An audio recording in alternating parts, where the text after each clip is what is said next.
The sound of a Rolls-Royce Phantom's engine purring away is a sound of pure luxury. But for Jessica Morgan, 6 months pregnant and standing in the freezing November rain, it was the sound of her life ending. The custom-tailored Valentino dress she wore to the charity gala just hours before was now clinging to her skin, soaked and ruined. The diamond necklace her husband had clasped around her neck felt as cold as the steel of the Queensborough Bridge looming behind her. He hadn't just left her. He had ordered his driver to pull over, pushed her out onto the pavement, and thrown a single $100 bill at her feet. That's what her life and the life of their unborn child was worth to the Prescott dynasty. Little did they know, a forgotten name and a dusty old will were about to change everything. Jessica Morgan had always felt like an outsider in the world of the Prescotts. She met Brendan Prescott during her final year at NYU, where she was studying art history on a scholarship. He was the charming, impossibly handsome heir to the Prescott real estate empire, a sprawling portfolio of commercial properties and luxury high-rises that made his family a pillar of New York's high society. He'd pursued her with a relentless storybook passion. He loved that she wasn't like the other women in his circle who measured life in carats and couture seasons. She was genuine kind, with a quiet intelligence that he found intoxicating. Their wedding was an event chronicled in Forbes and Town and Country, a lavish affair at the Plaza Hotel that felt more like a corporate merger than a union of two people in love. Jessica, an orphan who had aged out of the foster care system, had no family to invite. Her side of the church was filled with a handful of college friends, a stark contrast to the sea of influential figures on Brendan's side. The matriarch Genevieve Prescott made her disapproval clear from the start. Genevieve was a woman carved from ice, with a gaze that could assess a person's net worth in a single sweep. To her, Jessica was a stain on their pristine lineage, a girl with no name, no money, and no connections. A pretty face is a fleeting asset. Dear, she'd once told Jessica, her voice dripping with condescension while adjusting a Patek Philippe watch on her wrist. Bloodline is forever. For 2 years, Jessica tried to fit in. She learned which forks to use, how to host a dinner party for a dozen billionaires, and how to smile placidly while her mother-in-law made thinly veiled insults about her background. She loved Brendan, and she believed he loved her. But she saw how he wilted under his mother's influence, his charming confidence dissolving into a boyish need for approval. He was a prince, but his mother was the queen who truly ruled the kingdom. The turning point was the pregnancy. Jessica had thought a child, a Prescott heir, would finally cement her place in the family. She was wrong. When she and Brendan announced the news over dinner in their cavernous Upper East Side penthouse, Genevieve's reaction was terrifyingly cold. "Have you had the paternity confirmed?" Genevieve asked, dabbing her lips with a napkin. Brendan, to his credit, was furious. "Mother, how could you even suggest that I am merely being practical?" "Darling," she replied, her eyes fixed on Jessica. "In our world, we cannot afford ambiguities. This family has a reputation to uphold." The conversation planted a seed of poison. In the weeks that followed, Genevieve's campaign intensified. She would talk to Brendan for hours behind closed doors. She hired a private investigator to dig into Jessica's past, searching for any dirt to disqualify her. Jessica could feel Brendan pulling away the warmth in his eyes, replaced by a constant, anxious shadow. He started drinking more, spending long nights at the office, and when he was home, he was distant and irritable. The final night came without warning. It was the annual Prescott Foundation Charity Gala. Jessica, 6 months pregnant and feeling more vulnerable than ever, wore a stunning crimson Valentino gown, a gift from Brendan. She tried to connect with him all evening, but he was evasive, his smiles tight and his eyes darting towards his mother, who watched them from across the ballroom like a hawk. On the ride home, in the back of the Rolls-Royce, the silence was suffocating. As the car turned onto a desolate access road near the Queensboro Bridge, Brendan finally spoke, his voice devoid of all emotion. "It's over, Jessica." She stared at him, her heart seizing in her chest.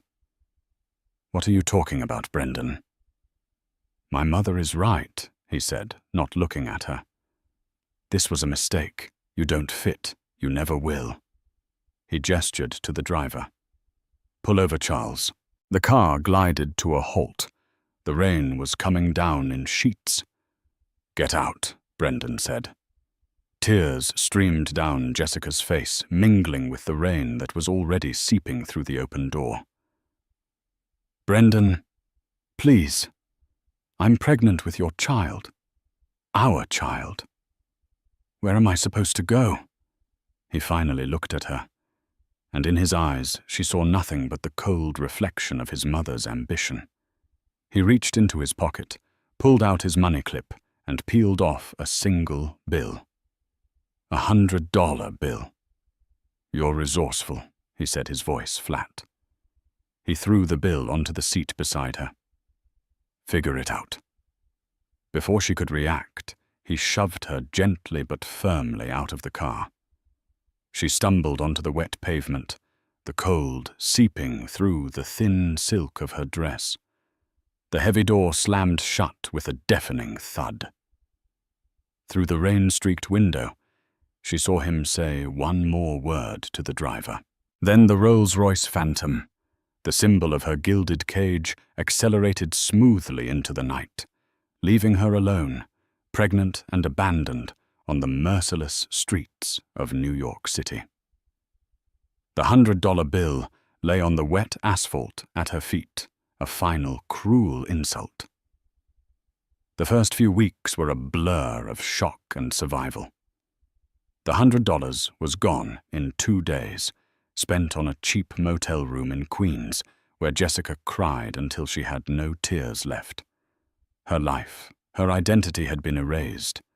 Her phone was disconnected, her credit cards were declined, and the security guards at her former penthouse apartment building, men who had previously tipped their hats to her, looked at her with cold indifference, under strict orders not to let her in. The Prescotts had systematically cut her out, as if she had never existed. Pawning the diamond necklace Brendan had given her was one of the hardest things she'd ever done. The jeweler, a shrewd man in a small shop in Astoria, gave her a fraction of its worth, but the few $1,000s felt like a fortune. It was enough for a deposit on a tiny walk-up apartment in a less than savory part of Brooklyn, and some basic necessities for herself and her coming baby. Jessica was no stranger to hardship. The foster system had taught her resilience. She swallowed her pride and found a job at a 24-hour diner, bussing tables and refilling coffee cups on the night shift. Her body ached, her feet swelled, and the smell of grease clung to her clothes, a stark contrast to the Chanel No. 5 she used to wear. Some nights, she would catch her reflection in the diner's window, a pregnant, tired-looking woman in a cheap uniform, and the memory of the woman in the Valentino gown felt like a dream. Her only connection to her past was a small, worn box of belongings she'd kept from her childhood. It contained a few faded photographs of her parents who had died in a car crash when she was 3. One photo was of her mother, a beautiful woman with kind eyes, standing in front of an old, grand-looking house. Jessica didn't know much about her mother's family, only that they had disowned her for marrying her father, a struggling musician. The name on the back of the photo, written in faded ink, was Kensington. One dreary afternoon, after a grueling shift, she found a letter in her mailbox. It was thick, official-looking parchment, forwarded from her old address. The sender was a prestigious Manhattan law firm, Chen Petrocelli and Associates. Her first thought was that the Prescotts were suing her, perhaps, for the return of the necklace. Her hands trembled as she tore it open. The letter was not a lawsuit. It was a summons. It requested her presence for the reading of the last will and testament of one Madame the Kensington. Jessica stared at the name. Kensington. The name from the back of the photograph. She had never known her maternal grandfather.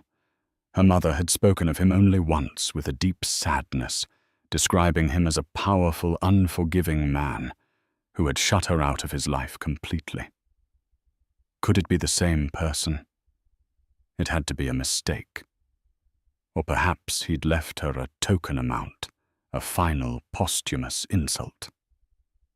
Still a sliver of curiosity, a desperate need for any connection to family, compelled her to go.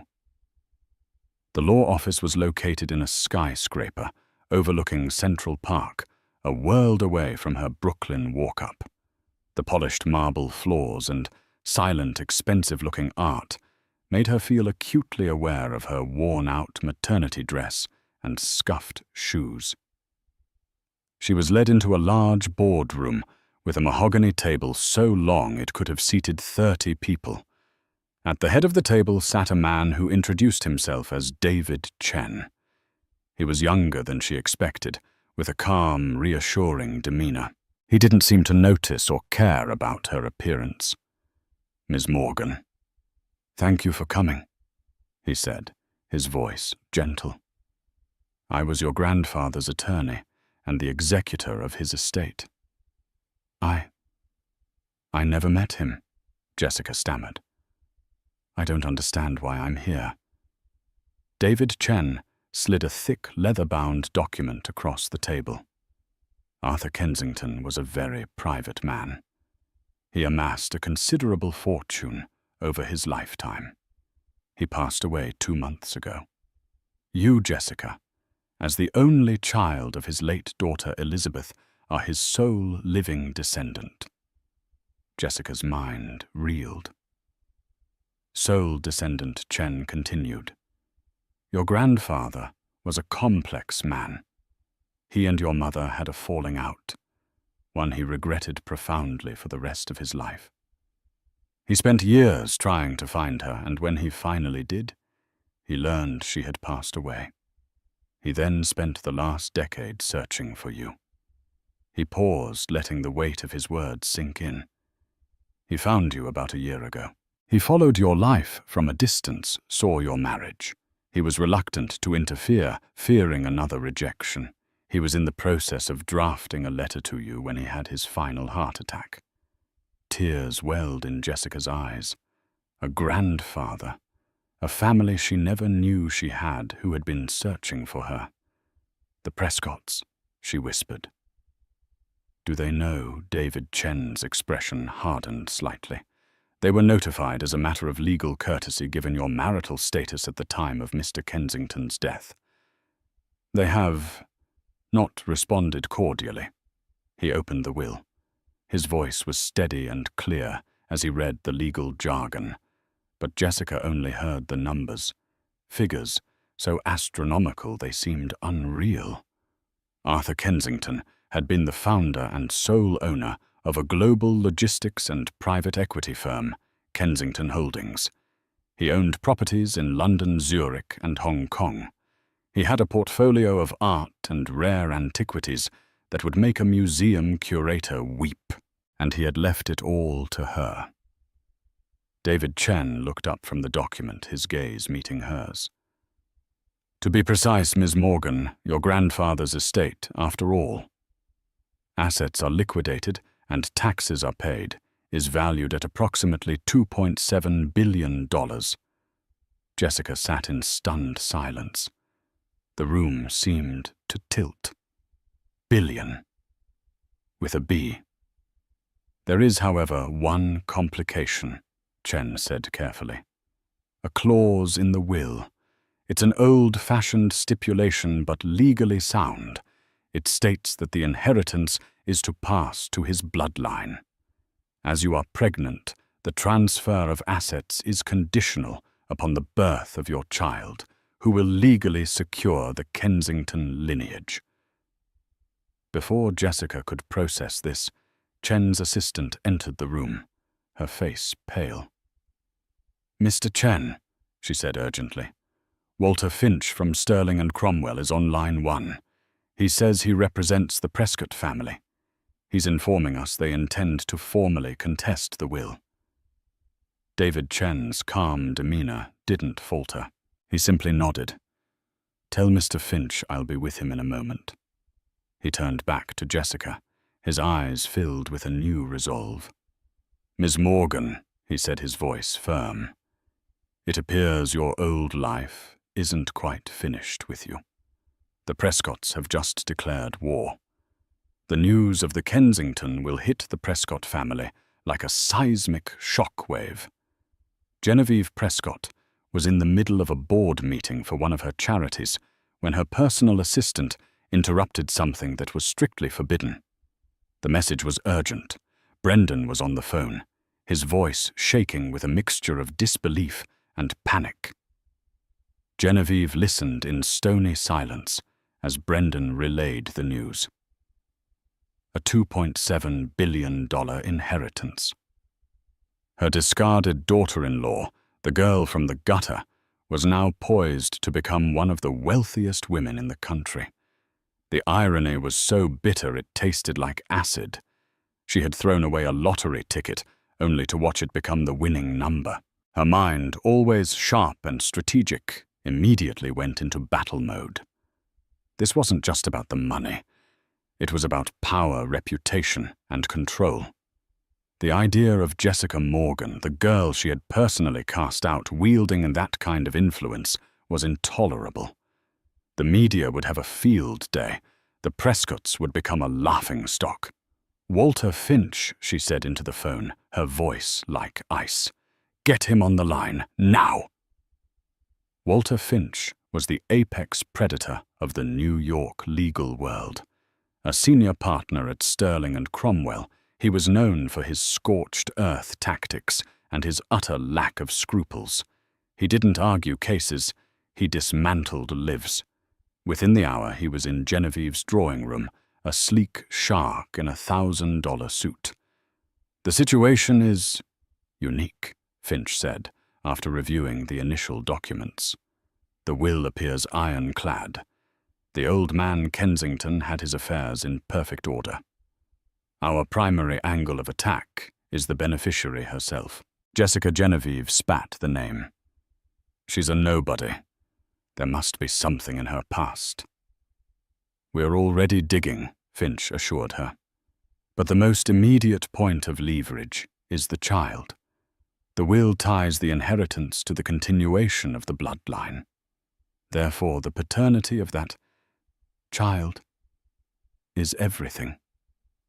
A slow, cruel smile spread across Genevieve's face. "Paternity," she repeated. It was the same poison she had used to manipulate her son, and now it would be her weapon in court. The Prescott machine roared to life. A multi-pronged assault was launched designed to break Jessica before she ever set foot in a courtroom. First came the media campaign. Anonymous sources close to the Prescott family began leaking stories to gossip columns like Page 6 and online tabloids. The narratives were vicious and carefully crafted.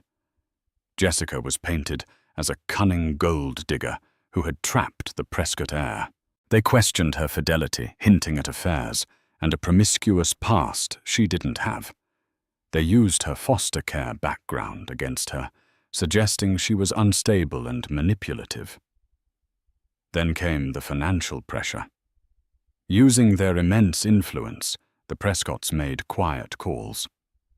The diner where Jessica worked suddenly found itself facing a slew of health code violations and was forced to close for a week. The landlord of her Brooklyn apartment began finding reasons to harass her, threatening eviction over minor infractions. They were trying to make her homeless again, to destabilize her and make her desperate. Jessica felt the walls closing in. Her face was splashed across tabloid websites, often next to unflattering pictures taken without her knowledge. Whispers followed her down the street. It was a psychological war, and she was the sole target. David Chen became her anchor in the storm. He moved her out of the Brooklyn apartment and into a secure, undisclosed corporate apartment owned by the Kensington estate. He hired a discreet security detail to protect her from the paparazzi and any other threats. "This is what they do, Jessica," he told her during one of their strategy meetings, his office now a sanctuary from the chaos. "Finch's strategy is to isolate you, discredit you, and overwhelm you until you're willing to accept a low-ball settlement to make it all go away. They are counting on you to break." "And the baby?" She asked, her hand resting protectively on her growing belly. "They will demand a DNA test. They will file motions to question Brendan's paternity. They will turn this into a circus and make you the main attraction. Our job is to prove not only that you are the rightful heir, but that their entire case is built on malice and lies." The first official legal salvo arrived, a formal petition from the Prescott family, filed by Walter Finch. It contested the will on the grounds of undue influence and questionable beneficiary character. It also included a motion to compel a prenatal paternity test, citing significant doubts regarding the child's lineage. Reading the document felt like being physically struck. The cold, legalistic language twisted her life into a sordid tale of deceit. They were not just trying to take her inheritance. They were trying to delegitimize her child. Brendan, she learned through David, was a ghost in the machine. He was not present at the meetings with Finch. He was reportedly on an extended business trip in Europe, a move clearly orchestrated by Genevieve to keep him out of the line of fire and away from any potential feelings of guilt or loyalty towards Jessica. He was a pawn, just as she had been. One evening, as Jessica stared out the window of her new anonymous apartment at the glittering expanse of the city that had tried to chew her up and spit her out, her fear began to curdle into something else. Anger. A cold, hard resolve settled in her heart. They had underestimated her. They saw the poor orphan, the discarded wife. They didn't see the survivor. They wanted a war. She would give them one, not for the billions of dollars, but for the one thing that now mattered more than anything: the name and the future of her unborn child. She picked up the phone and called David Chen. "David," she said, her voice steady. "No more defense. It's time to fight back. Dig into the Prescotts. Dig into their businesses, their history, everything. They wanted to know about my past, fine. Let's show them what their own future is going to look like."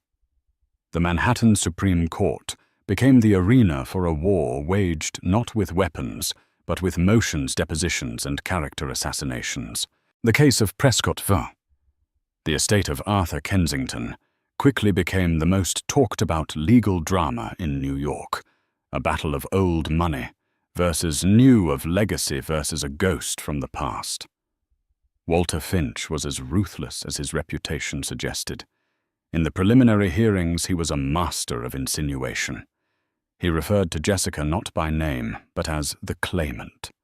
He spoke of her background in a pitying tone that was designed to portray her as a desperate opportunist. His primary legal argument was that Arthur Kensington, in his old age and isolation, had been mentally incompetent, perhaps even senile, and had fixated on an unworthy stranger as a way to spite the world. "This isn't a will, Your Honor," Finch argued before Judge Eleanor Davies, a sharp, no-nonsense woman who had seen every legal trick in the book. "It's the final tragic delusion of a lonely old man. The Prescott family seeks only to protect the sanctity of their family unit from this predatory intrusion."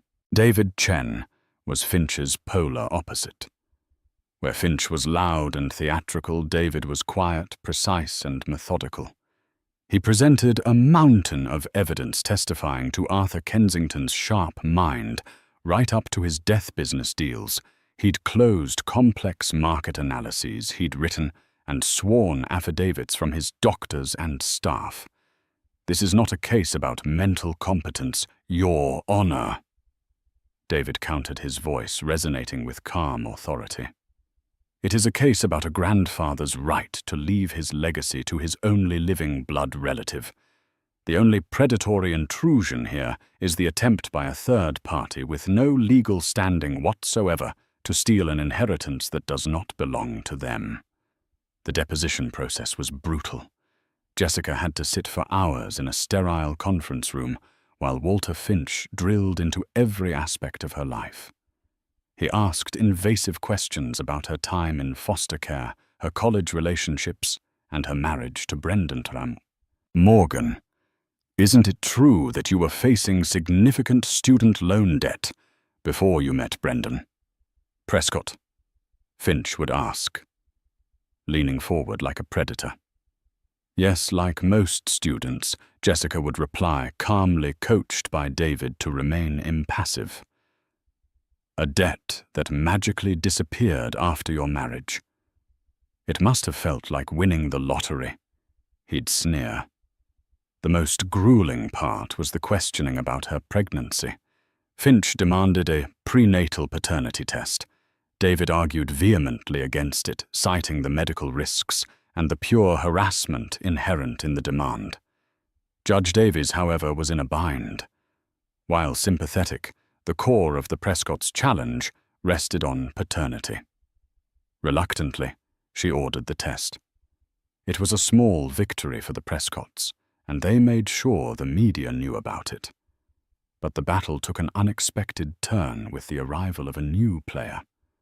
A motion was filed by another law firm, representing a claimant named Sophia Kensington. Sophia Kensington, it turned out, was Arthur Kensington's grandniece, a distant relative from a branch of the family that had been estranged for half a century. She was a London-based art dealer, sophisticated and well-regarded in her field. Her claim was that as a Kensington by birth, she had a more legitimate right to the estate than an unknown grandchild of a disowned daughter. At first, Jessica felt a wave of despair.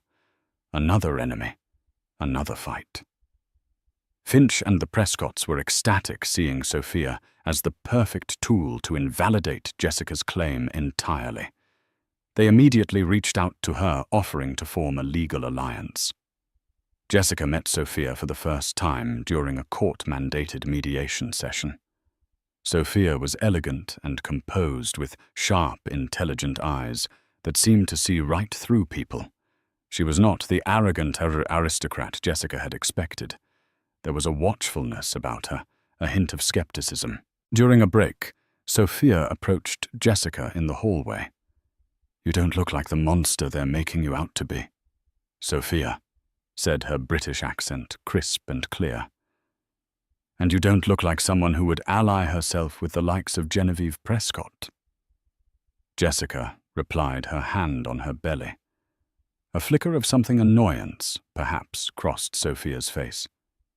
"The Prescotts are useful.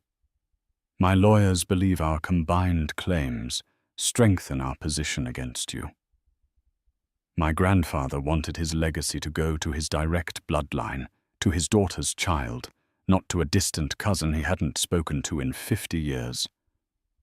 Jessica stated, her voice firm. Sophia studied her for a long moment. "My great-uncle was a difficult man. He cut off our side of the family over a business dispute with my grandfather. I'm told he held grudges until his dying day. Why should I believe he had a sudden change of heart for a granddaughter he never even met? Because he spent the last 10 years of his life looking for me, Jessica said, her voice softening. Because he died regretting what he did to my mother. Maybe he was trying to make things right. The conversation was brief, but it planted a seed of doubt. Sophia was no fool. She could see the naked, grasping ambition of the Prescotts. She had agreed to the alliance out of legal strategy, but standing face to face with the pregnant, determined woman at the center of the storm, she began to wonder if she was on the right side of the fight. The legal battlefield was set, but the alliances were beginning to shift in ways no one, least of all Genevieve Prescott, could have predicted.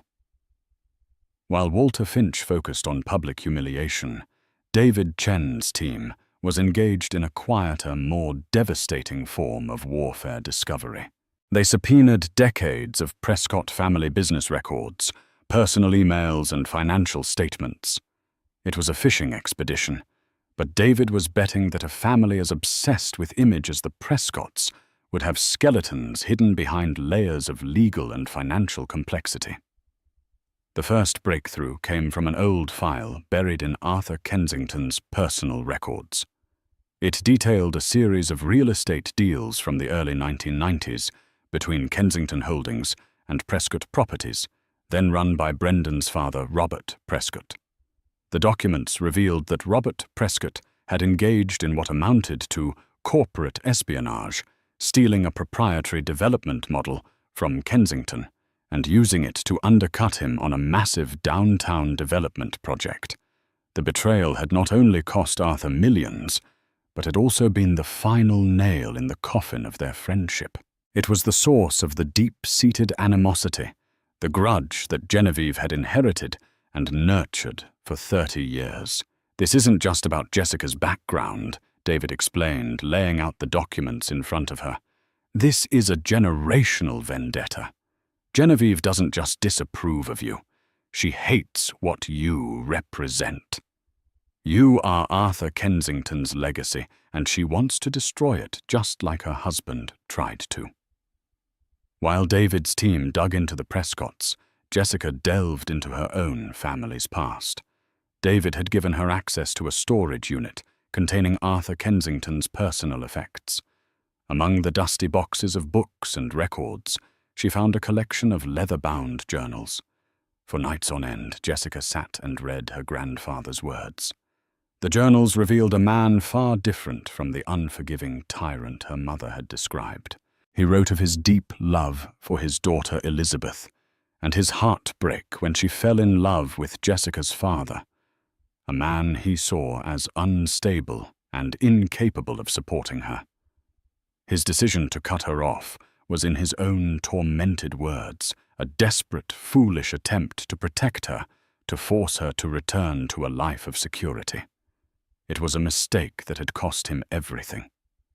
He wrote about his decades of regret, the hollow victories in the boardroom that meant nothing without family to share them with. The later entries were filled with his search for Jessica, his hope of finding her, and atoning for his sins. I saw her picture today, he wrote, in an entry dated just 6 months before his death. In a society column on the arm of that Prescott boy, she has her mother's eyes. To see her entangled with the son of Robert Prescott is a cruel trick of fate. I must reach out. I cannot let that venomous family poison her life as they tried to poison mine. Jessica wept as she read those words. Her grandfather hadn't abandoned her family. He had made a terrible mistake and spent a lifetime trying to fix it. The inheritance wasn't a random windfall. It was a legacy of love and regret. Armed with this new understanding, Jessica reached out to the one person who might understand the complexities of a Kensington family grudge, Sophia. She requested a private meeting without lawyers. They met at a neutral location, a small cafe in the West Village. Jessica didn't start with legal arguments. She started with the journals. She showed Sophia the passages about her great-uncle's regret, his love for his daughter, and his desperate search for his granddaughter. She shared the story of the betrayal by Robert Prescott. "The Prescotts aren't your allies, Sophia," Jessica said, her voice earnest. "They're using you. They see you as a convenient way to muddy the waters and discredit me. Once you've served your purpose, they will discard you." Genevieve Prescott doesn't care about Kensington legacy. She cares about Prescott dominance. Sophia listened, her impassive facade slowly cracking. She had felt the condescension from Genevieve, seen the avarice in Walter Finch's eyes. She recognized the pattern of family pride and long-held grudges. The final piece of the puzzle clicked into place a week later. The results of the court-ordered paternity test came in. David Chen received them first and called Jessica immediately. "It's confirmed, Jessica," he said, a note of triumph in his voice. "Brendan Prescott is the father. 99.999% probability." This was the silver bullet they needed. But David had an idea. "We're not going to release this yet," he said. "Finch and the Prescotts have built their entire public case on the idea that you're a liar and your child is illegitimate. We're going to let them walk right into that trap in open court." That afternoon, Sophia Kensington called David Chen's office. She had fired her lawyers. She explained that she had been approached by Walter Finch with a settlement offer. They would give her a small percentage of the estate if she would sign a sworn affidavit containing fabricated, damaging information about Jessica's character. The offer had revealed the Prescotts' true nature. Sophia was a Kensington, and she would not be a party to such a dishonorable attack. "I am withdrawing my claim to the estate, Mr. Chen," she announced. "My great-uncle made his wishes clear. The legacy belongs to his granddaughter. Furthermore, I am prepared to testify about Mr. Finch's offer and the Prescott family's attempts to suborn perjury." The storm had not broken. It had turned back on itself, and the secrets unraveled were not Jessica's, but those of the Prescott family. The stage was set for the final act, and Genevieve Prescott had no idea that her star witness was about to become her executioner. The final hearing was a media spectacle. Reporters and sketch artists packed the gallery of Judge Davies's courtroom. Genevieve Prescott sat in the front row, a portrait of icy composure in a Chanel suit flanked by her legal team. She expected this to be her day of vindication. Walter Finch had assured her that their case, though circumstantial, was a masterpiece of narrative control. They had successfully painted Jessica as a woman of low moral character in the court of public opinion. Jessica sat beside David Chen, her pregnancy now beautifully apparent. She was no longer the frightened, abandoned woman in a soaked Valentino dress. She met Genevieve's cold stare with a quiet strength that seemed to unnerve the older woman. The proceedings began, and Finch launched into his closing arguments, weaving a tapestry of lies and innuendo. He spoke of Jessica's unstable past and her remarkable talent for latching on to wealthy benefactors. His voice dripped with scorn as he came to his central point. "And what of the child?" he boomed, gesturing towards Jessica. "The child who is the very key to this $2.7 billion treasure chest. The claimant has refused to be transparent about the child's paternity, hiding behind legal motions and delays. We contend she knows the child is not a Prescott, and by extension, not a true heir to the Kensington bloodline as stipulated in the will." It was the moment David Chen had been waiting for. "Objection, Your Honor," David said, rising calmly. "Counsel is making factual claims for which he has no evidence. In fact, we have definitive evidence to the contrary." Judge Davies looked at David. "Mr. Chen, Your Honor, we have the results of the court-ordered paternity test. We are prepared to submit them into evidence now." A murmur went through the courtroom. Walter Finch's face went pale. He had been so certain they were hiding something. David handed the sealed envelope to the court clerk. Judge Davies opened it, read the report, and her eyebrows shot up.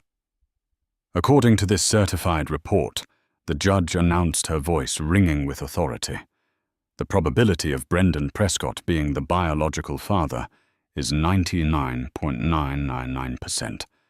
The court accepts this as conclusive proof of paternity. The sound in the courtroom was a collective gasp. Genevieve Prescott's mask of composure shattered. She shot a venomous glare at Finch, whose blustering confidence had evaporated. But David Chen wasn't finished. "Your Honor, we call one final witness to the stand, Ms. Sophia Kensington." Sophia walked to the stand, elegant and poised. Her testimony was devastating. She calmly recounted Walter Finch's offer to pay her in exchange for false testimony against Jessica. She detailed the specific lies they had asked her to tell. "They wanted me to say that I had knowledge of Ms. Morgan having multiple affairs during her marriage." Sophia said, her gaze steady. "It was a complete fabrication designed for the sole purpose of character assassination." Finch was on his feet, objecting furiously, but the damage was done. The Prescott's entire case had been exposed as a malicious, fraudulent scheme.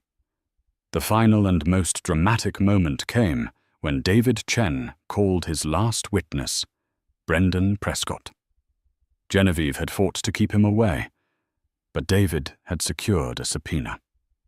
Brendan looked gaunt and miserable. He avoided looking at both his mother and Jessica. Under David's careful questioning, Brendan admitted to abandoning Jessica. He admitted he had no reason to doubt her fidelity. The questions then turned to his mother. "Mr. Prescott." David asked, his voice gentle but firm. "Was it your idea to contest this will?" Brendan hesitated, looking at his mother. Her eyes were burning into him, a silent command to lie. "Wasn't it your mother, Genevieve Prescott, who hired Walter Finch?" David pressed. "Wasn't it your mother who first suggested the child might not be yours? Wasn't it your mother who orchestrated this entire campaign?" Brendan looked at Jessica, truly looked at her for the first time. He saw the strong, beautiful woman he had once loved, the mother of his child, whom he had allowed his family to publicly crucify. Something inside him finally broke. "Yes," he whispered, his voice cracking. "It was her, all of it. I never wanted any of this." He buried his face in his hands, his shoulders shaking with sobs. It was over. The lies, the conspiracy, all of it lay exposed on the courtroom floor. Judge Davies's verdict was swift and scathing. She not only dismissed the Prescott's petition, but excoriated them for their actions. "This court has witnessed a grotesque abuse of the legal system," she declared, her voice filled with contempt as she stared directly at Genevieve and Walter Finch. "A campaign of slander and deceit motivated by nothing more than greed and malice. The petition is dismissed with prejudice." She then turned to Jessica, her expression softening. "The court finds no impediment, legal or moral, to the execution of Arthur Kensington's last will and testament. Ms. Jessica Morgan and her child are the sole and rightful heirs to the Kensington estate. This court declares her the legal beneficiary. The probate court is ordered to begin the transfer of all assets to her control effective immediately." A cheer erupted from Jessica's supporters in the back. David Chen gripped her hand in victory. Across the aisle, Genevieve Prescott sat frozen, her face a mask of pure fury and defeat. She had lost. Jessica, the girl she had thrown onto the street, had won. As court was adjourned, Jessica stood up, a billionaire heiress, her name cleared, and her future and the future of her child finally her own. The aftermath of the verdict was a whirlwind. The media, which had so eagerly vilified Jessica, now lionized her. She was the modern-day Cinderella, the wronged woman, who had faced down the dragon and won the kingdom. Headlines celebrated her victory. Street to heiress Jessica Morgan wins billion-dollar inheritance. Prescott empire crumbles in courtroom shocker. The Prescott family imploded. Walter Finch was facing a Bar Association review for suborning perjury. The revelations about Robert Prescott's past business dealings triggered SEC investigations into Prescott properties, unearthing years of creative accounting. Their reputation was in tatters, their influence shattered. Genevieve became a social pariah, a prisoner in her own penthouse. But Jessica had no time for their drama. 2 weeks after the verdict, she gave birth to a healthy baby boy. She named him Arthur. Holding her son in her arms, looking into his tiny, trusting face, she knew the true meaning of wealth. The $7 billion was a tool, a means to an end. Her son was the real treasure. Life changed in unimaginable ways. She moved into her grandfather's magnificent Fifth Avenue townhouse, a place filled with history and art. But she made it a home, not a museum. The staff, who had served Arthur Kensington loyally for years, embraced her and the baby with warmth and affection. Sophia Kensington became a frequent visitor, flying in from London. The two women, bound by the strange legacy of their family, formed a genuine friendship. Sophia became young Arthur's godmother and a beloved aunt. Jessica proved to be a natural at managing her new responsibilities.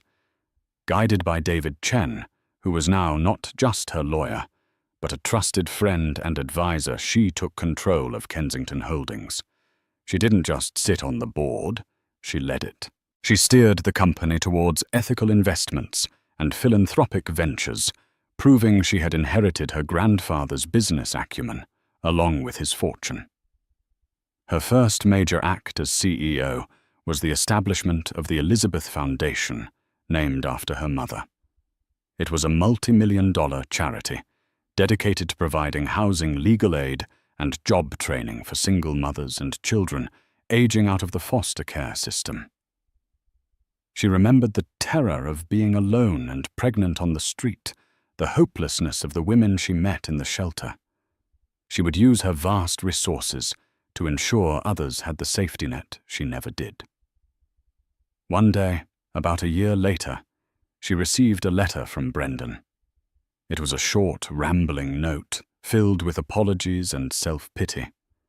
He was divorced from his family's influence, his trust fund cut off, working a modest job and living in a small apartment. He asked if he could see his son. Jessica thought about it for a long time. She met him in a public park, a neutral ground. He looked diminished, the arrogant charm replaced by a weary sadness. She looked at him not with hatred, but with a kind of distant pity. "You can see Arthur," she said, her voice even. "He deserves to know his father. But you will be a guest in his life, Brendan. You will not disrupt it. And you will never, ever be part of mine again." It was the closure she needed. That evening, Jessica stood on the terrace of her townhouse, holding her son as he slept on her shoulder. The city glittered below them, the same city of unforgiving streets and gilded cages. She had seen both sides of it. She had been broken by it, and then she had conquered it. She was no longer Jessica Prescott, the discarded wife, or even Jessica Morgan, the surprise heiress. She was a Kensington, a mother, the architect of her own destiny. Looking down at the sleeping child in her arms, she knew her grandfather's legacy was safe. A new beginning built on a foundation of resilience and love was just getting started. 5 years is both a lifetime and the blink of an eye. In the 5 years since the verdict, the name Jessica Morgan had been quietly replaced in the public consciousness by Jessica Kensington. She had legally reclaimed her mother's maiden name, not just for herself, but for her son, Arthur Kensington. The name Prescott was a closed chapter, a historical footnote in her life story. Jessica was no longer famous for the inheritance she had won. She was renowned for what she had built with it. A recent cover story in The Economist had dubbed her the conscious capitalist, detailing how she had transformed Kensington Holdings from a traditional profit-driven behemoth into a global leader in sustainable development and ethical enterprise.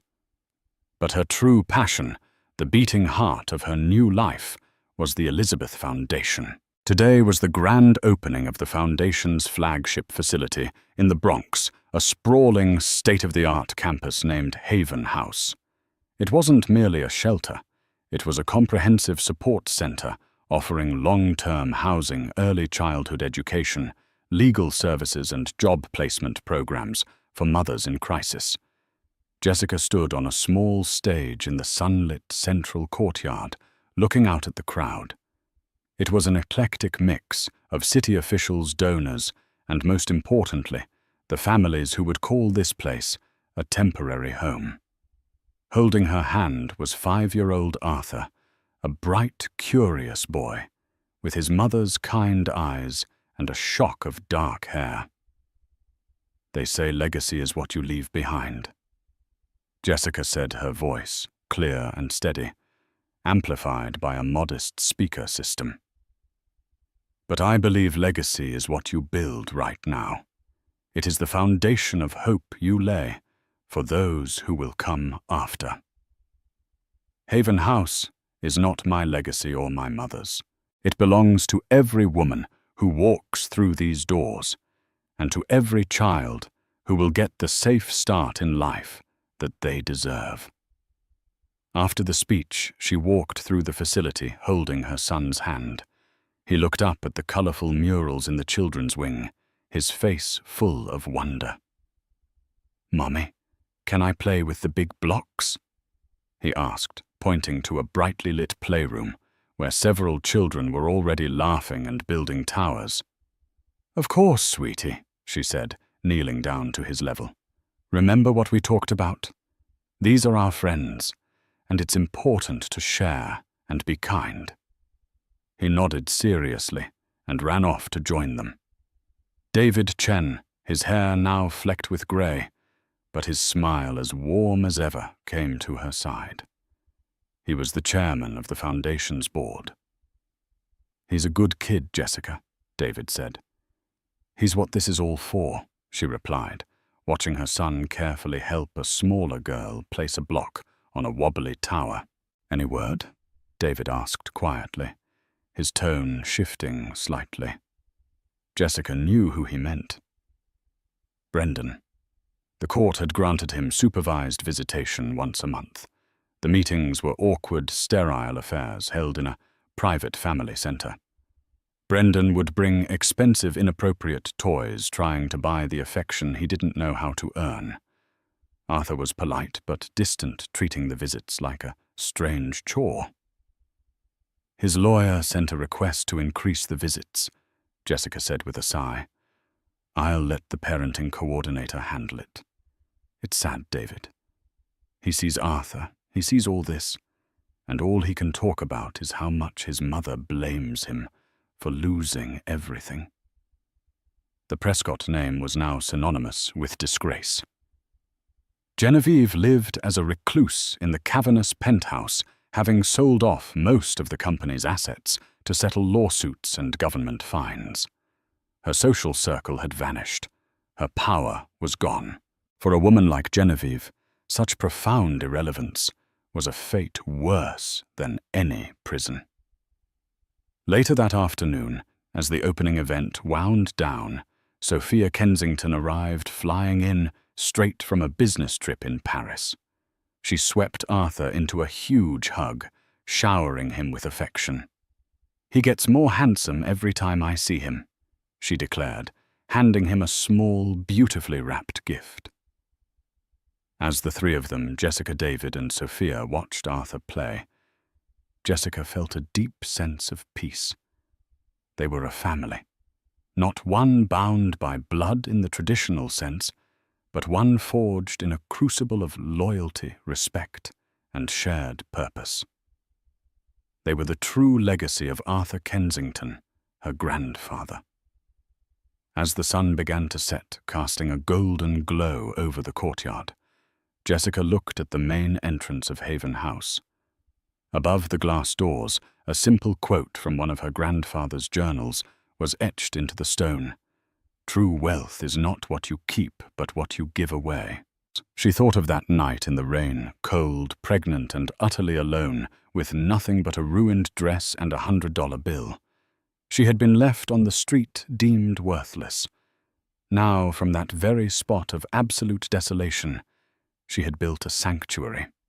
She hadn't just won a fortune. She had transformed a legacy of pain into a future of boundless hope, not just for herself, but for countless others. And that was a victory greater than any judge could ever declare. Jessica's story is a powerful reminder that our circumstances do not define our worth. She was thrown away like trash, left with nothing but the clothes on her back and a life growing inside her. The most powerful people in New York tried to crush her, to erase her, to declare her and her child worthless. But they underestimated her strength. This wasn't just a story about money. It was a story about justice, resilience, and the incredible power of a mother fighting for her child's future. It proves that even when you feel most alone, there can be a destiny waiting for you that is bigger and brighter than anything you could ever imagine.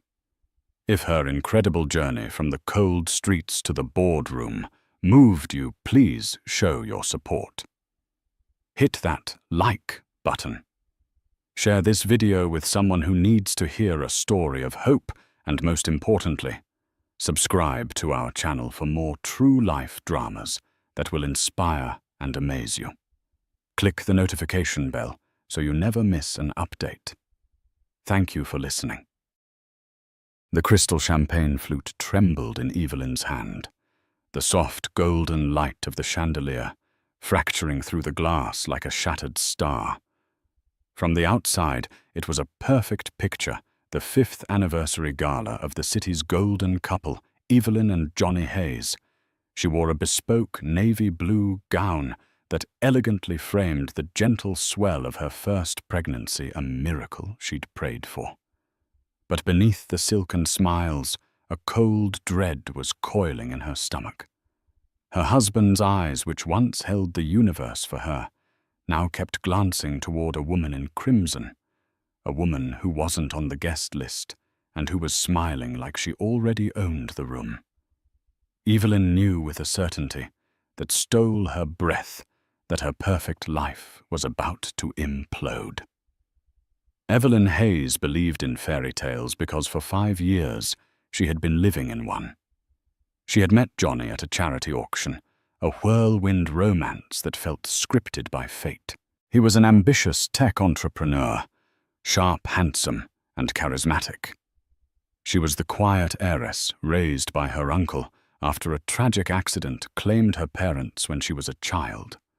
Her uncle, Arthur Sterling, was less a man and more a force of nature, a titan of industry, with a name that whispered through boardrooms like a legend. He was old money, a fortress of quiet power and influence, and he had raised Evelyn with fierce protective love. When Evelyn brought Johnny home to meet him, Arthur had been polite but reserved. His gaze a piercing shade of grey, seemed to see through Johnny's polished veneer. "He's hungry," Arthur had told her later, his voice a low rumble. "Be sure you're not what he plans to eat." Evelyn had dismissed it as her uncle's overprotective nature. She saw Johnny's ambition not as a threat, but as a thrilling energy that complemented her own calm demeanor. They married, and their life became a beautiful tapestry, woven with threads of success and luxury. Their home, a sprawling modern mansion in the Hollywood Hills, had panoramic views of the city that glittered below like a carpet of fallen stars. Johnny's company, Hayes Innovations, soared. Evelyn, with the support of the Sterling Family Trust, became a celebrated philanthropist. And now, after years of heartbreaking trying, she is pregnant. At 4 months, she felt a profound sense of completion, a deep, glowing happiness that she thought nothing could tarnish. But lately the tapestry had begun to unravel at the edges. It started with small things: late-night emergency meetings, the scent of an unfamiliar, cloyingly sweet perfume on his suit jackets, the way he angled his phone away from her, his fingers flying across the screen with a secretive urgency. When she questioned him, he would deploy his charm like a shield. "Sweetheart, you worry too much," he'd say, kissing her forehead. "It's just pressure at work. We're on the verge of a massive breakthrough." Or worse, he'd use the baby as a deflection. "You need to rest, Evelyn. Stress isn't good for our little one." He would frame his secrecy as a form of protection, his distance as a sacrifice for their future. And because she loved him, because she wanted to believe in their fairy tale, she allowed herself to be placated. The planning for their 5th anniversary party became a point of friction. Evelyn envisioned an intimate gathering of close friends and family. Johnny insisted on a grand gala. "It's not just a party, it's a networking event," he argued, pacing their cavernous living room. "I need to impress the board, the investors. This is a celebration of our success, all of it." He had personally overseen the guest list, adding dozens of names she didn't recognize. "Business associates," he'd said with a dismissive wave. One name, however, had appeared on the caterer's final confirmation email that wasn't on the list he'd shown her: Isabella Rossi. Evelyn had questioned it. Isabella Rossi. "I don't know her," Evelyn had said, her brow furrowing. Johnny's reaction was a flicker of something she couldn't name. Annoyance, panic. It was gone in an instant, replaced by a smooth smile. "Ah, yes. She's a new marketing consultant. A real shark, absolutely vital to the new European expansion. I must have forgotten to add her. Don't worry about it." But Evelyn did worry. The name sounded familiar, and a quick, guilt-ridden search online revealed a stunning brunette with a sharp smile and an even sharper reputation. Her social media was a curated gallery of exclusive parties, luxury travel, and influential people. Tucked away in a tagged photo from a tech conference 2 months prior was a picture of her standing beside Johnny, her hand resting familiarly on his arm. They were laughing heads close together, sharing a private moment in a crowded room. The cold dread that began in her stomach that day had now followed her into the heart of their celebration. As she stood there watching her husband across the room, she saw him greet the very woman from the photograph. Isabella Rossi had arrived dressed in a daring crimson dress that clung to her like a second skin. And as Johnny leaned in to kiss her cheek, his hand lingering at the small of her back for a fraction too long, Evelyn knew that this was no mere business associate. This was the storm she had been sensing on the horizon, and it had finally come to break over their home. The party was in full swing, a symphony of clinking glasses, sophisticated laughter, and the soft jazz of a live quartet. Hundreds of guests mingled on the marble terrace, their silhouettes framed by the glittering city lights. Every detail was perfect, a testament to Evelyn's impeccable taste and the bottomless budget Johnny had insisted upon. Yet for Evelyn, the magnificent scene was a suffocating charade. Her home felt like a foreign land, and she, its exiled queen. Johnny was in his element, gliding through the crowd with a politician's ease. He'd barely spoken 2 words to her since the party began, leaving her to play the role of the serene, glowing hostess while he held court. She watched him now, a knot tightening in her chest. He was talking to a group of investors, and standing right beside him, as if she belonged there, was Isabella Rossi. Isabella was a masterpiece of calculated provocation. Her crimson dress was a slash of defiance against the elegant pastels and classic black gowns of the other women. Her laughter was just a little too loud, her gestures a little too theatrical. She commanded attention, and most distressingly, she commanded Johnny's.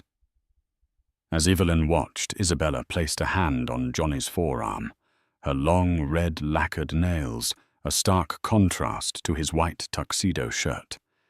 It was a gesture of ownership, a public branding. Johnny didn't pull away. He smiled down at her, a private, intimate smile that Evelyn hadn't seen directed at herself in months. Her Uncle Arthur materialized at her side, his presence a comforting anchor in the swirling chaos of her emotions. He held 2 glasses of sparkling water. "You look pale, my dear," he said, his voice a low, concerned murmur that cut through the party's din. He didn't look at her, but kept his shrewd eyes fixed on the scene across the terrace. "Is everything all right?" Evelyn took the glass, her hand still trembling slightly. "Just tired, I suppose. It's been a long day." Arthur didn't press. He didn't need to. He had seen it too. His gaze rested on Johnny and Isabella for a long moment, his expression unreadable, but for the slight tightening of his jaw. "Interesting choice of attire for a marketing consultant," he remarked dryly. "She seems to be marketing herself more than the company." Evelyn forced a weak smile. "Johnny says she's brilliant. Vital for the European expansion." "Vital." Arthur repeated the word, tasting like ash. He took a slow sip of his water, his eyes never leaving the pair. "There are many things in life one might consider vital, Evelyn. Loyalty, honor, family. A flashy consultant for a deal that isn't even closed is not one of them." Just then, Isabella threw her head back and laughed at something Johnny had whispered in her ear. The sound grated on Evelyn's nerves. It was triumphant. Feeling a desperate need to reclaim her territory, to remind everyone whose home this was, whose anniversary they were celebrating, Evelyn began to walk toward her husband. As she approached, the conversation didn't stop. It was as if she were a ghost. "And so I told them," Johnny was saying, his voice filled with arrogant confidence. "If you want premier results, you need a premier team. And Isabella here is the very best." Isabella turned her predatory smile on Evelyn. "Oh, Evelyn, there you are. Your husband was just telling us about his bold new vision. It's truly inspiring." The way she said "your husband" was laced with a subtle mockery, as if it were a temporary title. "I'm glad you could make it." "Isabella." Evelyn said, her voice cooler than she intended. "I don't believe we've been formally introduced. I'm Evelyn Hayes." "Of course." Isabella purred, her eyes flicking dismissively over Evelyn's baby bump, before meeting her gaze again. "It's an honor. I feel like I know so much about this family already." The unspoken threat hung in the air, thick and poisonous. The investors shifted uncomfortably. Johnny, finally sensing the tension, stepped in, but his attempt to smooth things over only made it worse. "Darling, don't overwhelm our guest of honor," he said, directing the words at Evelyn, but smiling at Isabella. "Isabella is the key to our next quarter. We should all be thanking her." He was siding with her. In their home, on their anniversary, in front of everyone. He was choosing his mistress over his pregnant wife. The humiliation was a physical blow. Evelyn felt the blood drain from her face. She saw her uncle watching from across the terrace, his face a mask of stone. The fairy tale was over. The gilded cage had sprung open, and the serpent was in the garden, coiled around the one thing she held most dear, and it was smiling at her with her husband's eyes. The air on the terrace grew thick with unspoken words. The investors, sensing a domestic storm brewing, mumbled their excuses and melted back into the crowd, leaving Evelyn, Johnny, and Isabella in a tense triangle. "Johnny, may I have a word with you in private?" Evelyn said, her voice barely a whisper, yet firm with the last vestiges of her composure. Isabella's smirk widened. "Oh, am I interrupting something? Do forgive me. I'll just go grab another drink." She sauntered away, her hips swaying with a victor's confidence, leaving a trail of her cloying perfume in her wake. Johnny's charming facade crumbled the moment she was out of earshot. His face hardened, his eyes turning cold. "What is it, Evelyn? You're making a scene." "I'm making a scene?" she asked, her voice trembling with a mixture of hurt and disbelief. "That woman is parading around our home, your arm, on our anniversary. You lied about who she was, and you're humiliating me in front of all our friends and colleagues." He let out a short, incredulous laugh. "My God. Evelyn, listen to yourself. You sound hysterical. Is this the pregnancy hormones talking? She is a business colleague, a very important one. Are you so insecure that I can't even speak to another woman?" It was a classic Johnny maneuver: deflect, deny, and label her reaction as irrational. Gaslighting. He was an artist of it. "This isn't about insecurity, Johnny. It's about respect," she pleaded, her voice cracking. "The way you look at her, the way she touches you. Don't you think I see it? You see what you want to see." He snapped his voice, a low, vicious hiss. "You see a threat because you're feeling vulnerable. I am trying to build an Emma for us, for our child, and you're here getting jealous over a consultant. For God's sake, pull yourself together. Our guests are watching. My board is watching. Don't ruin this for me." The cruelty of his words struck her silent. He wasn't just dismissing her feelings, he was blaming her for them. He was making her the villain in her own tragedy. Tears pricked her eyes, hot with shame and fury. From a discreet distance, Arthur Sterling watched the exchange. He saw the shift in Johnny's posture, the aggressive lean, the dismissive wave of his hand. He saw Evelyn flinch as if struck. He saw her shoulders slump in defeat. He had seen enough. Without a word, he turned and walked back inside the house, pulling his phone from his pocket. He found a quiet study, closed the door, and made a call. "David, it's Arthur," he said, his voice devoid of warmth. "The file we've been building on Hayes Innovations. I want a full, immediate status report. Dig deeper on his personal accounts, specifically any undeclared offshore transfers. And I want to know everything you can find about a woman named Isabella Rossi. Her finances, her consulting firm, everything. I don't care what it costs. I want it by midnight." He paused. "Yes, the situation has escalated. Activate the next phase." He hung up, his face grim. The storm he had long anticipated was no longer gathering. It was here. and Arthur Sterling would be the one directing the lightning. Back on the terrace, a defeated Evelyn tried to regain her composure. She couldn't fall apart. Not here. She pasted a fragile smile on her face and began to circulate again, accepting hollow congratulations and feigning a happiness that felt like a distant memory. But Isabella was relentless. She seemed to be everywhere Evelyn went.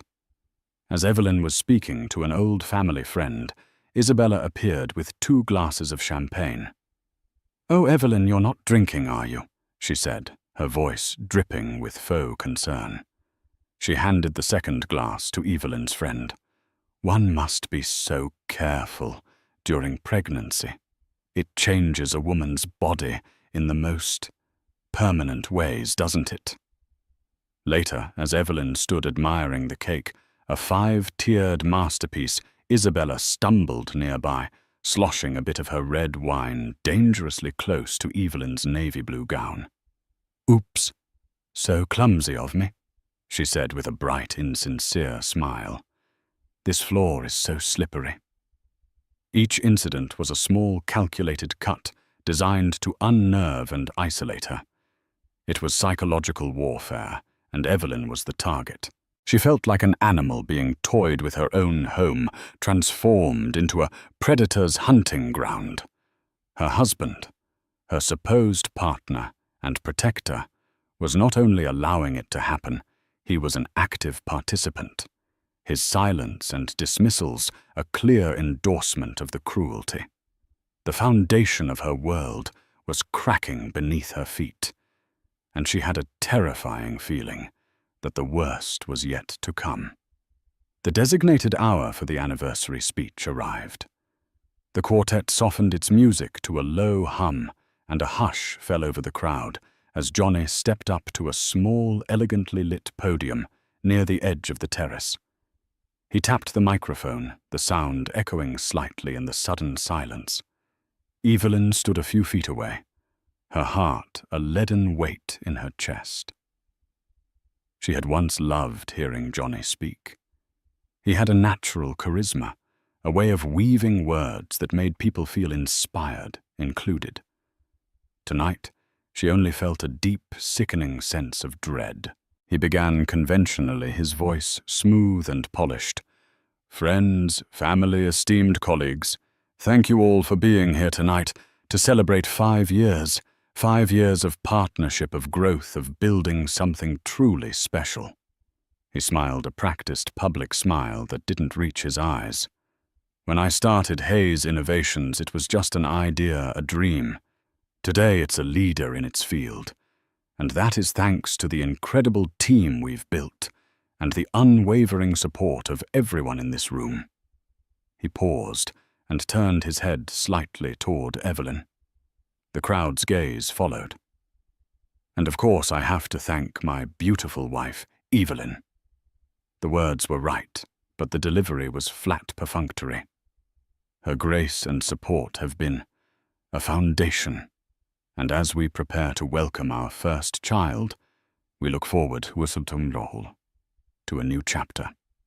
It was a lukewarm tribute, the bare minimum required by the occasion. Evelyn felt a fresh wave of humiliation.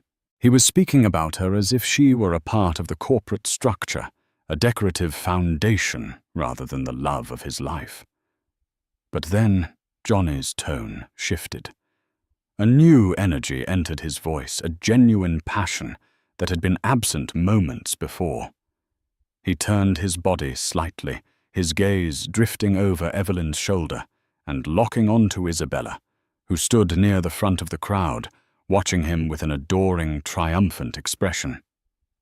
"But success isn't just about foundation," Johnny continued, his voice resonating with newfound fervor. "It's about disruption. It's about vision. It's about finding that spark, that muse, that driving force that pushes you beyond the imaginable." A murmur went through the crowd. This was not a typical anniversary speech. It was starting to sound like a business pitch. "This past year has been one of explosive growth for my company. and it's because we embraced a new philosophy, a bolder, more aggressive strategy. And that is thanks to a brilliant new mind who has challenged me, inspired me, and shown me what the future can really look like." His eyes were fixed on Isabella now, a burning intensity in them that made Evelyn's blood run cold. Isabella, as if on cue, subtly shifted her stance. She brought her hand up and rested it for just a moment on her own flat stomach. It was a gesture so quiet, so fleeting, that only those closest could have seen it clearly. But in the charged atmosphere, it was a thunderclap, a silent, devastating announcement. A few guests nearby gasped. Whispers erupted like wildfire. Was she? Could she be? Evelyn saw it. The hand on the stomach, the look in Johnny's eyes, the collective shocked intake of breath from those around her. The pieces of the puzzle, stained with betrayal and deceit, slammed together in her mind with brutal clarity. The late nights, the secret calls, the perfume, the vital consultant, the taunts. It wasn't just an affair, it was a replacement.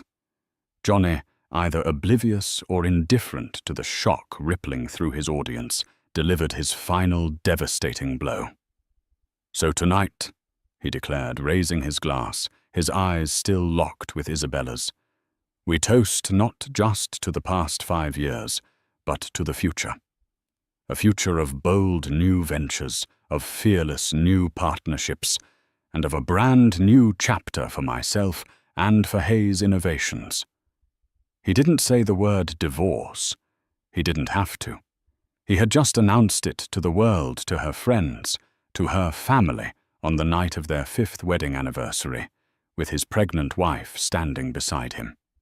He had just detonated a bomb in the middle of their life, and Evelyn was at ground zero.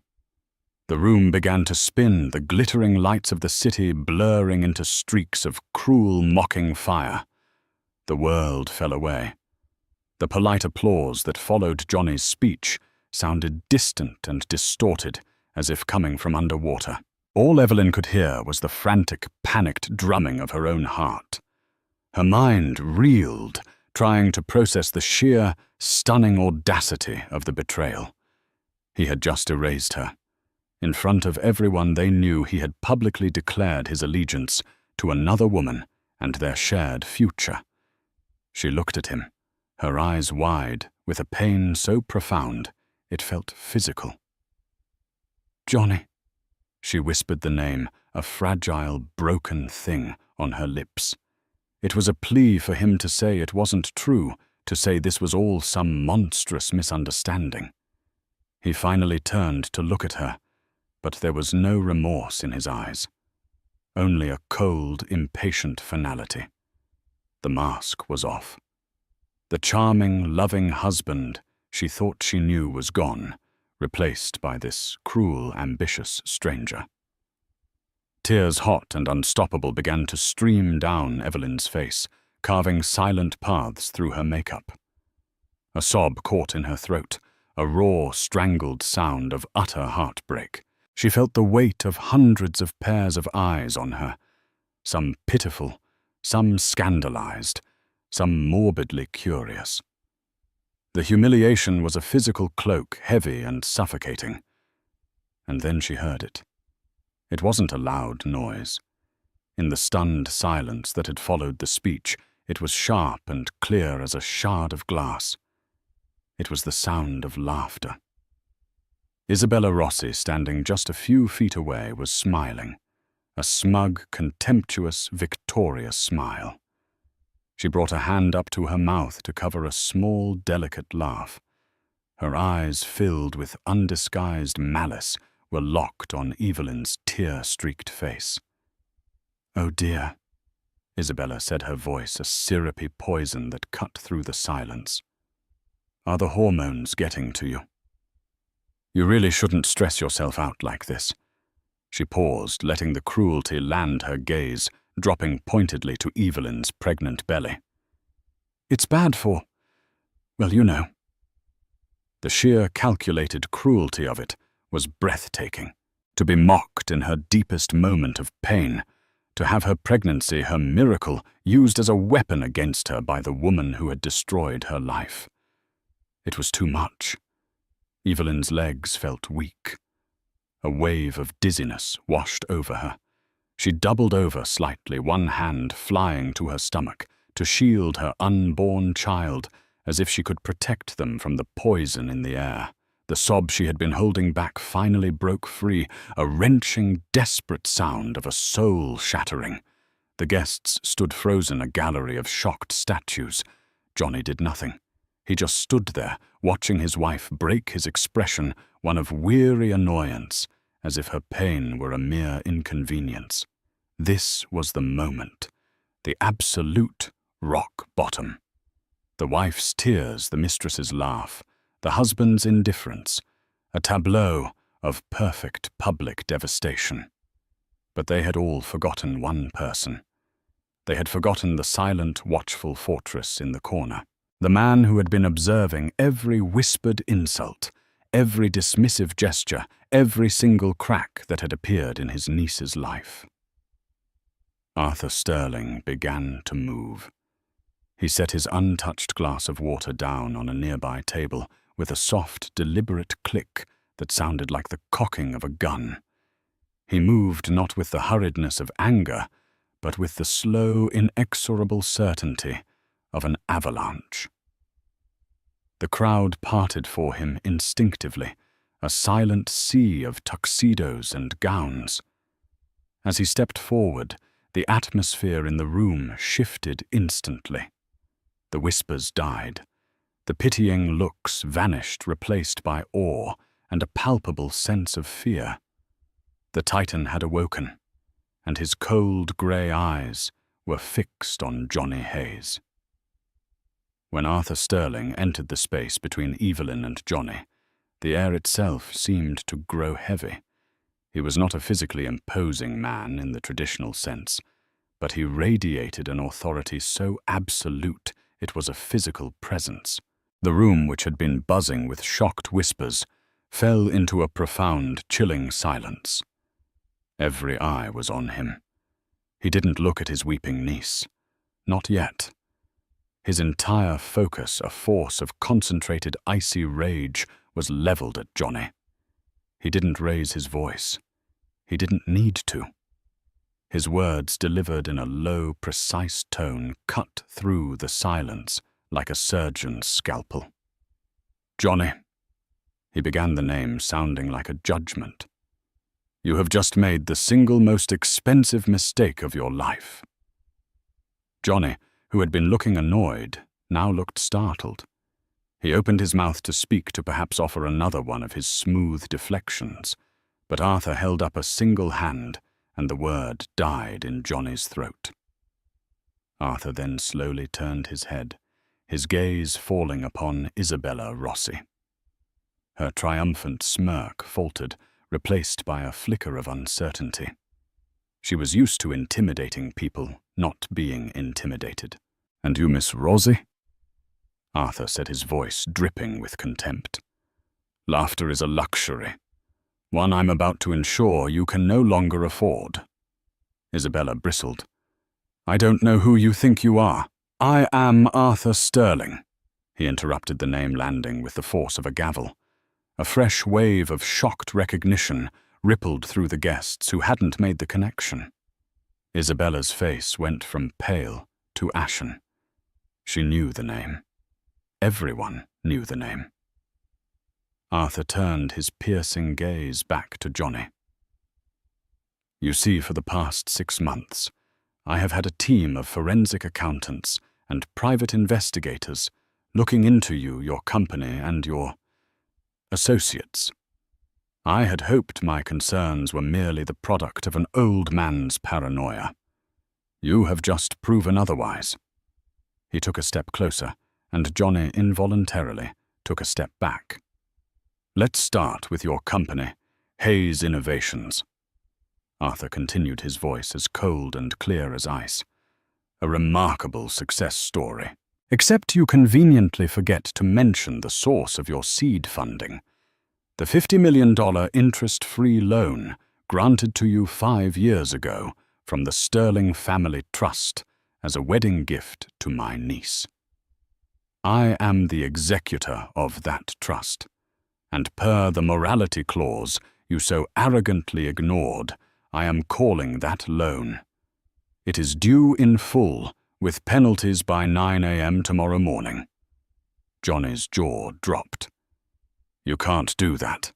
I can and I have, Arthur stated flatly. The call has been made, but don't worry, that's just the beginning.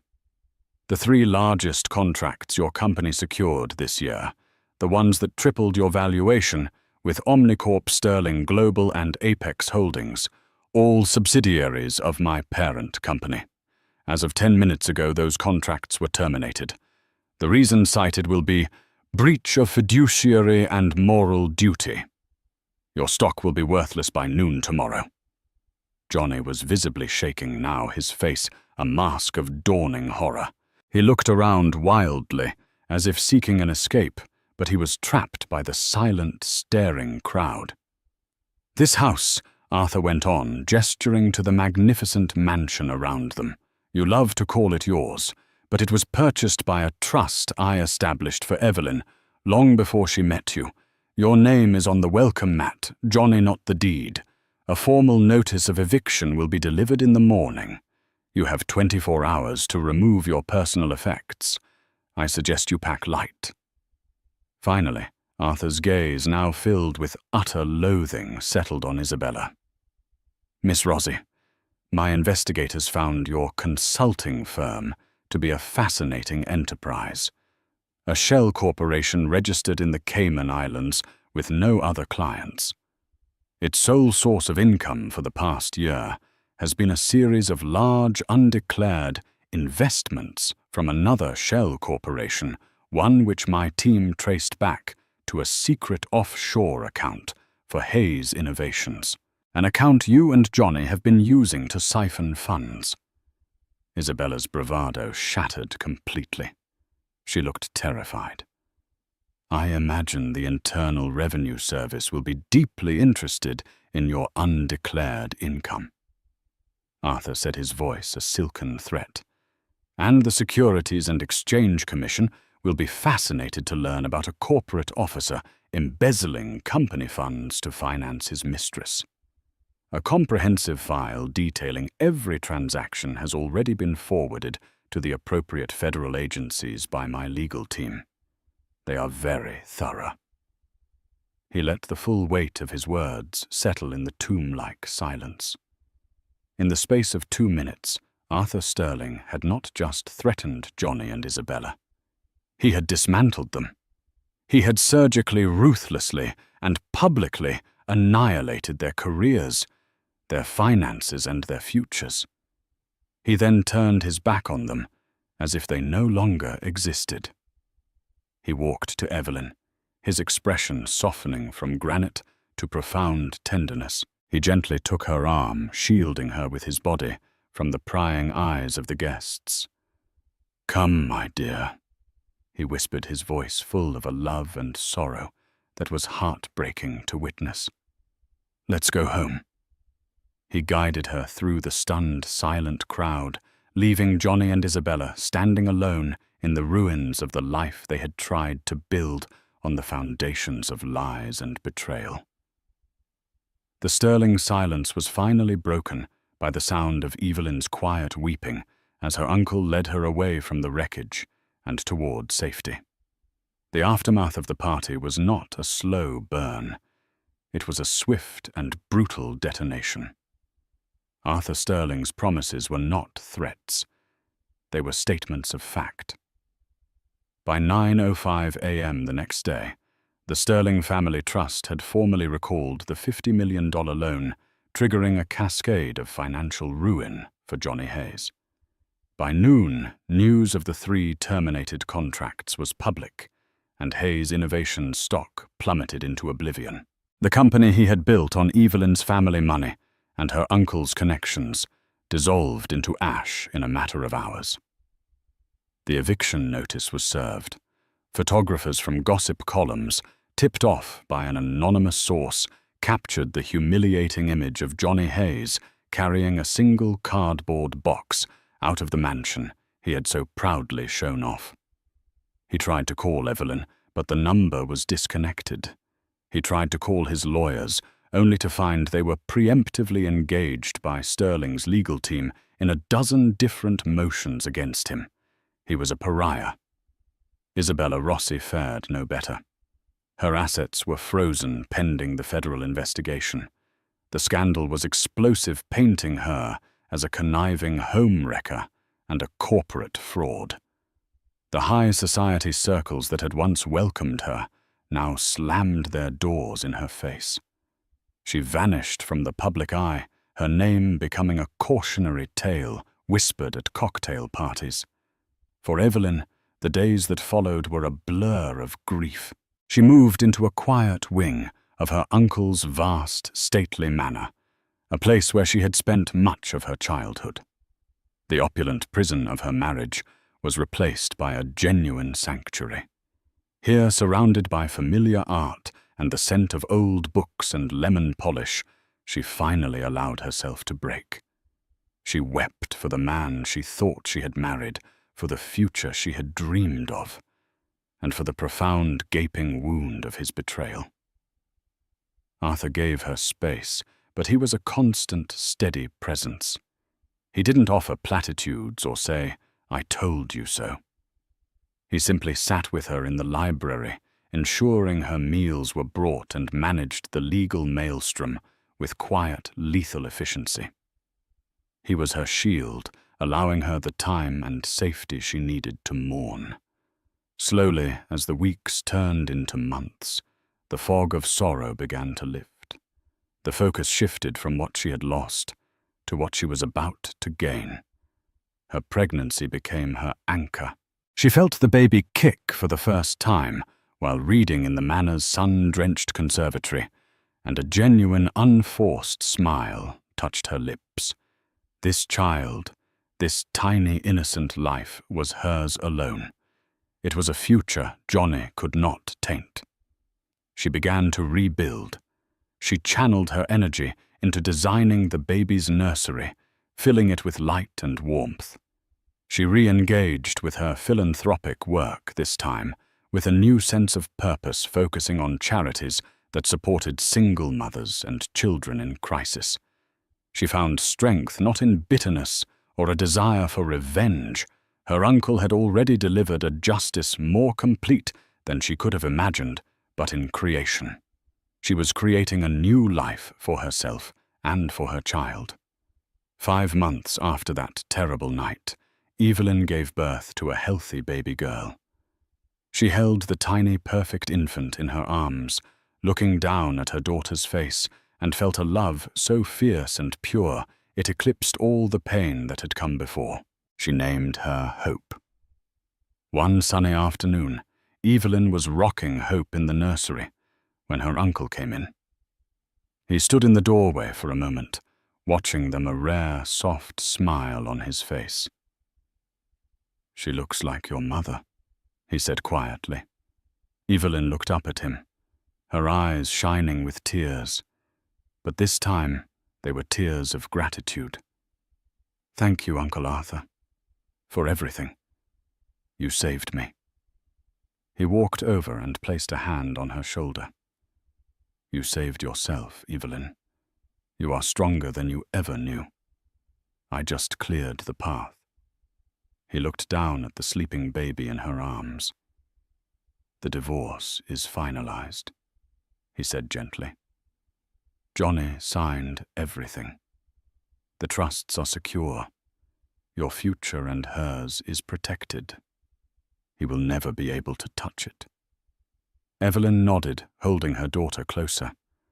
The name Johnny Hayes no longer held any power over her. He was a ghost from a past life, a lesson learned in the harshest of ways. Looking around the beautiful, peaceful room at the face of her child, and at the unwavering love of the man who had always been her true father figure, she knew her fairy tale wasn't over. It had just been rewritten. The gilded cage was gone, and in its place was a fortress of genuine love, and a future she would build on her own terms, a future bright with the promise of a new dawn. The first year of Hope's life was a period of quiet, profound transformation for Evelyn. The sprawling, Sterling manor, which had once felt like a gilded cage of a different sort during her lonely childhood, now became a bustling sanctuary of new life. The silence was replaced by the soft gurgles and eventual laughter of her daughter. The ghosts of her past were banished by the overwhelming, all-consuming love she felt for the tiny being in her arms. Her Uncle Arthur, true to his word, handled the messy legal fallout with the detached precision of a grand master playing chess. Johnny Hayes was systematically dismantled, his name becoming a footnote in the city's business pages, a cautionary tale of hubris and ruin. Evelyn was shielded from it all. But while the legal ties were severed, the emotional ones still had echoes. About 6 months after Hope's birth, a letter arrived. It was addressed in Johnny's familiar, arrogant script. Her first instinct was to burn it, to not let his poison seep back into her world. But a stronger, newer part of her, the part that had been forged in the fire of his betrayal, knew she needed to face it. She waited until Hope was asleep, then sat in the library with a glass of tea, the thick parchment feeling heavy in her hands. The letter was exactly what she expected, a pathetic cocktail of self-pity, blame, and transparent manipulation. "My dearest Evelyn," it began. "I know you won't believe me, but not a day goes by that I don't think of you. My life is in ruins, and I know I made mistakes. But I was under immense pressure. That woman, Isabella, was a symptom of the stress, not the cause. It was your uncle who destroyed me. He was always jealous of our love of the life we were building without his control. He used my mistake to crush me, to pull you back under his thumb." Evelyn read the words, but they had no power. The gaslighting that had once twisted her reality now seemed like the cheap parlor tricks of a failed magician. He wasn't sorry for the betrayal. He was sorry he got caught.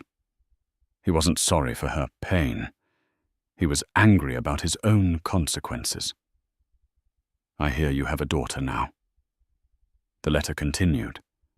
"I can't help but wonder if she looks like me. I am destitute, Evelyn. Everything is gone.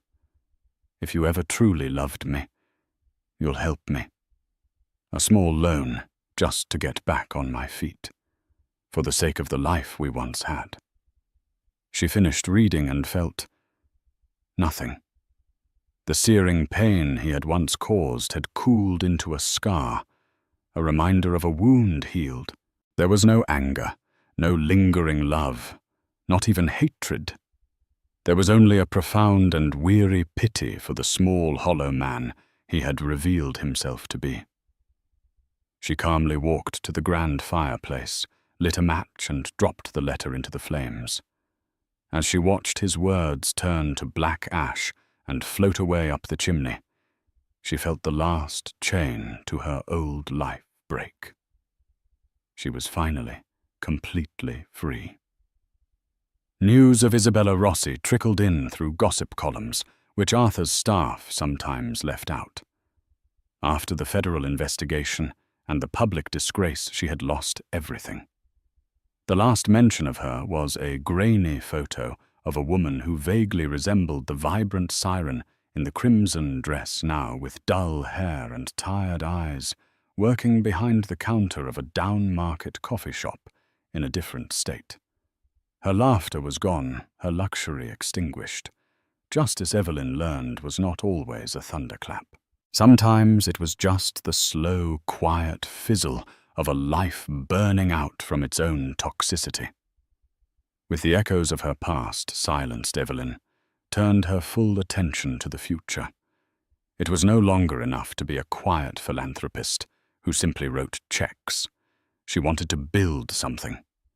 With her uncle's guidance, she established the Hope Foundation, a non-profit dedicated to providing legal aid, financial counseling, and housing support for single mothers escaping abusive situations.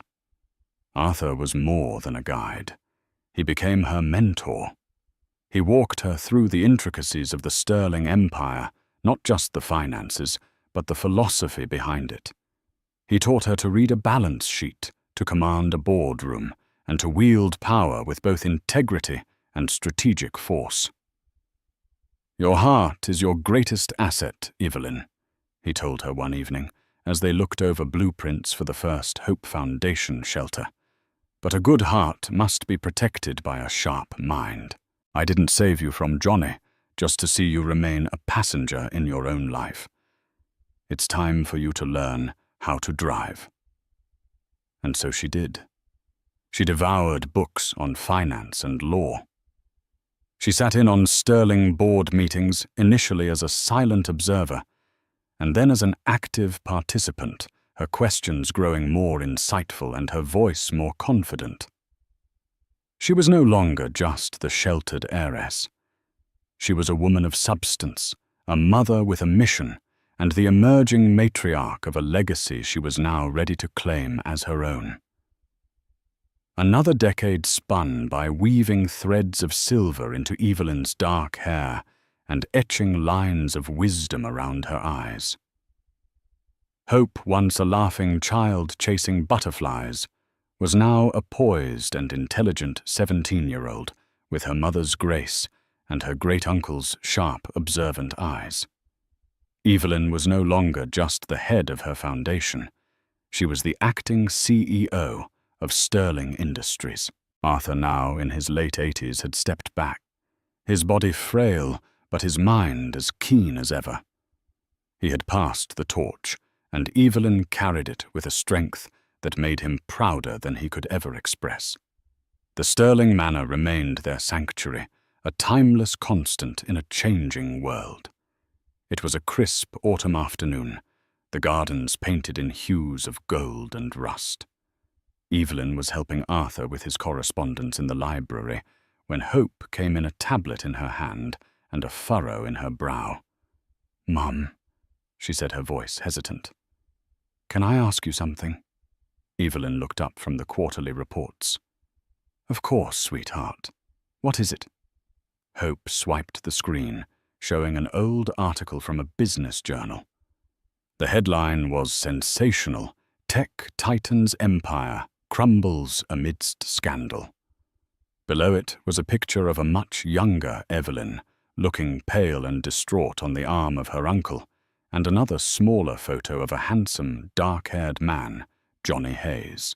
"We're doing a modern history project, and we were looking at corporate collapses of the 2010s.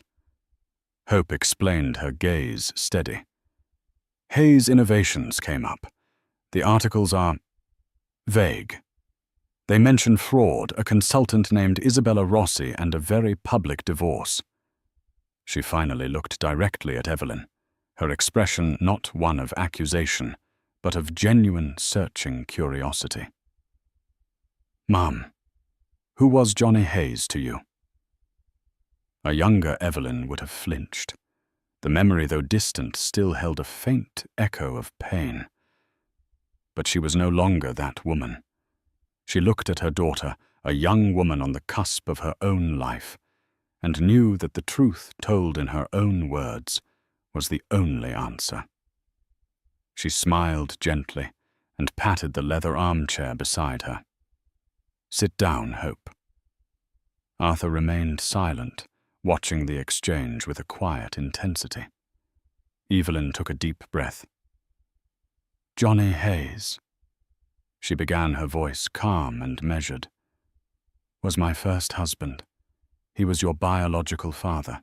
We were married for 5 years, and for a time I was very much in love with a man I thought I knew." She didn't recount the story with bitterness or anger. Instead, she told it as a lesson. She spoke of youthful idealism, of ignoring red flags for the sake of a beautiful dream, and of the painful awakening to a harsh reality. She explained the betrayal not as a simple affair, but as a complex web of ambition, greed, and moral failure. That night, Evelyn said, her voice softening, the night the articles talk about was the worst night of my life. I felt a pain I didn't think I could survive. But in that moment of absolute devastation, I learned something vital. I learned who my real family was. Her eyes flickered to Arthur, who gave a slight affirming nod. And I learned that I was much stronger than I knew. Your name, Hope, she continued, reaching out to take her daughter's hand, was not an accident. After that night, I realized I had two choices. I could let his actions define the rest of my life, or I could build a new one. I chose to build. I chose hope.